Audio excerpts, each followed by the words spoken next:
বলো নাম কি? এগুলোর নাম কি ভাবি তাই? আমরা তো কই সিমি। সিবি সিমি। সিমি হুম।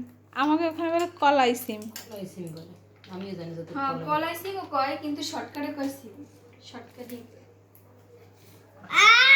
আমাকে বরিশালের তো সবসময় শর্টকাট খোঁজে।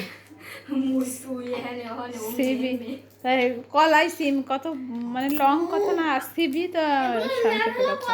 আবার সাধারণত এই ডাইলে কয় কলার ডিম। কলাই কি যে শক্ত, এগুলো পিড়ে পিড়ে লইতে দেখি কষ্ট মানে একটা শুকিয়ে যায় না, তারপর এগুলো একদম গাছ সহ উগলেই না বাড়িতে বেয়ে এগুলো লাড়ি দিয়ে পিড়ে পেড়াইয়ে তারপর ছড়াই করে এই ডাল বের করে রোদ্রে শুকায়। তারপর সে ডাল কি করো? ওই ডাল পরে ভাঙায়। আর এই কাঁচাগুলো কি করো? এই কাঁচাগুলো সাধারণত লবণ দিয়ে আর সেদ্ধ করে খাইতে বেশি মজা, আর না তো ভাজ্যে খাইতে এরকমের যে যেরকমের খায় যার যা পছন্দ। আমার তো সেদ্ধ করাই পছন্দ। আর এই ম্যাডাম ফুলের কিরকম পছন্দ?